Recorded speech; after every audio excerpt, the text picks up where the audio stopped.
welcome to our regular roundup of last week's news this week. With Ben away on his well-deserved holiday, I'm allowed out of the back room once again to present the show. I'm Nick, and this is That's Entertainment. Today, we're starting with the ongoing saga of Black Widow. At the beginning of last week, the big news was about Disney's plans to bring forward the retail launch of the film. At the time of its digital retail release, the film would have been in cinemas for just 5 weekends, or 31 days in total, which is a remarkably short theatrical window even by today's new standards. The film's failure to hold on to its cinematic audience seems to be a factor in its super speedy retail release. Just days after those plans for the digital and physical release were confirmed came another bigger bombshell, with news that the Black Widow herself, Scarlett Johansson, has filed a lawsuit against Disney. Well, she'd already been in 9 Marvel movies, and they have killed off her character. According to Deadline, Johansson claims that the day and date release of Marvel's Black Widow on Disney Plus and in theaters was a breach of her contract. The lawsuit contends that the Disney Plus release siphoned potential theatergoers, costing her potential compensation tied to the movie's theatrical revenue. As Variety put it, the Wall Street Journal, which broke the news of the lawsuit, reports that sources close to Johansson estimate that the decision to release the film concurrently on Disney Plus resulted in $50 million in lost bonuses. Deadline noted that the lawsuit cites a provision of her contract spelling out that there would be a wide theatrical release of the picture, i.e. no less than 1,500 screens. The lawsuit contends that both parties understood that meant it would initially be released exclusively in movie theaters, and that it would remain exclusively in movie theaters for a period of between approximately 90 and 120 days, the industry standard in 2019, when Johansson's agreement was finalized. When Johansson's representatives attempted to negotiate with Marvel after the day and date plans for Black Widow were announced, their efforts were ignored, according to the lawsuit. It was IndieWire who picked up on the fact that Johansson alleged in the suit that her reps were concerned about Black Widow ending up on Disney Plus way back in 2019, shortly after the launch of the platform. Marvel's chief counsel literally wrote the following in response: "We totally understand that Scarlett's willingness to do the film and our whole deal is based on the premise that the film would be widely theatrically released, like our other pictures. We understand that should the plan change, we would need to discuss this with you and come to an understanding, as the deal is based on a series of very large box office bonuses." Johansson's attorney, John Belinsky, also said in a statement, "It's no secret that Disney is releasing films like Black Widow directly onto Disney Plus to increase subscribers and thereby boost the company's stock price, and that it's hiding behind COVID-19 as a pretext to do so, but ignoring the contracts of the artists responsible for the success of its films in furtherance of this short-sighted strategy violates their rights, and we look forward to proving as much in court. This will surely not be the last case when Hollywood talent stands up to Disney and makes it clear that, whatever the company may pretend, it has a legal obligation to honor its contracts." Not surprisingly, Disney came back guns blazing, contesting Scarlett Johansson's claims of lost revenue and making public her earnings from the film so far. Disney has fully complied with Ms. Johansson's contract, and furthermore, the release of Black Widow on Disney Plus with Premier Access has significantly enhanced her ability to earn additional compensation, on top of the $20 million she has received to date. There is no merit whatsoever to this filing. The lawsuit is especially sad and distressing in its callous disregard for the horrific and prolonged global effects of the COVID-19 pandemic.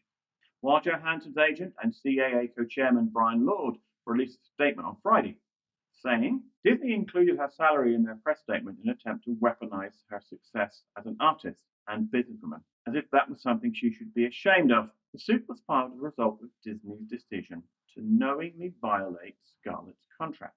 They have very deliberately moved the revenue stream and profit to the Disney Plus side of the company, leaving artistic and financial partners out of their new equation. That's it, pure and simple. In their analysis of the situation to date, Variety pointed out that much of Hollywood is on Johansson's side in this battle. More worrying for Disney is Variety's assertion that the lawsuit appears to be emboldening other stars, with industry insiders telling Variety that several Disney actors are considering their own legal challenges.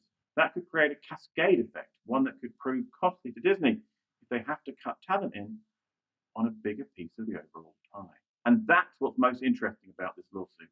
What it says about the impact that the continued growth of streaming video is having on the status quo in Hollywood and beyond.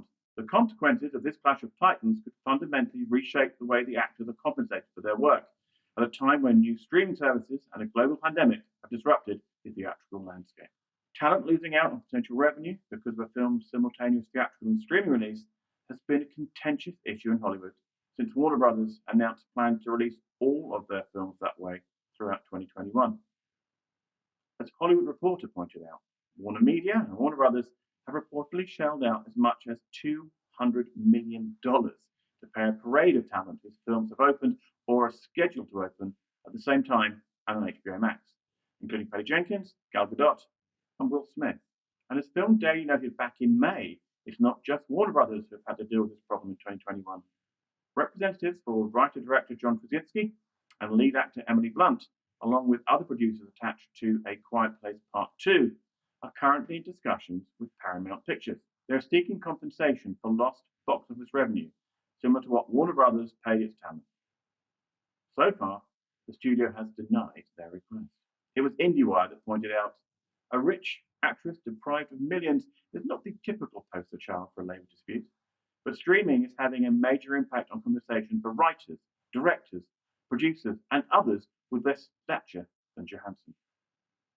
With few, if any, publicly released viewership statistics for streaming projects, it's hard for talent representatives to even know how much a project is worth to a streamer.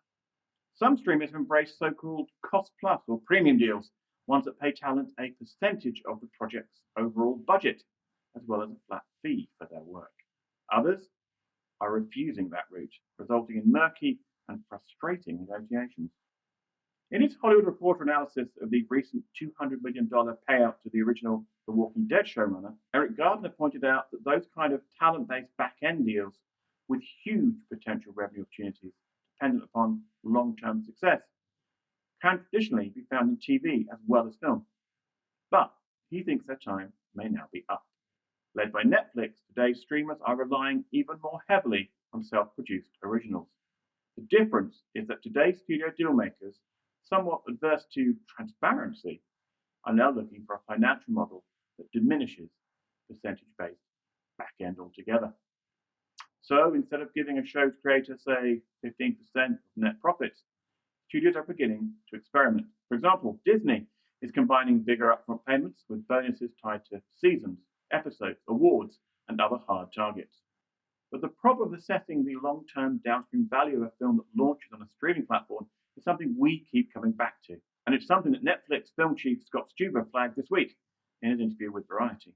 Stuber, who comes from a background in producing major studio titles, also acknowledged the role that film festivals and even a token theatrical release can have in helping to create interest in and excitement about a new movie. In the fall, COVID and its variants permitting, Netflix will continue to offer exclusive theatrical releases, ranging from 1 week to just under 4 weeks. We feel like it's important to give the consumers choice. Some want to watch them in theaters and some want to watch them at home. There's no one size fits all. Netflix bigger films, like the forthcoming action movie Red Notice, can carry budgets north of $200 million. Stuber says his team wants them to draw an audience of more than 70 million viewers. On awards movie, the expectations are different. The executive is looking for a steady progression, with the film gradually gaining traction and building an audience as it moves from one festival to another and garners awards heat. So, what is the likely outcome of the Black Widow lawsuit? Is Scarlett Johansson right to chase down a further $50 million in lost revenue? Is Disney doing the right thing, long term, in making some of its biggest movies available to watch at home from day one? And what kind of deals can studios offer the talent if they want those stars and filmmakers to accept streaming debuts and drastically shorten theatrical windows? Let us know what you think in the comments below. Until next time, goodbye.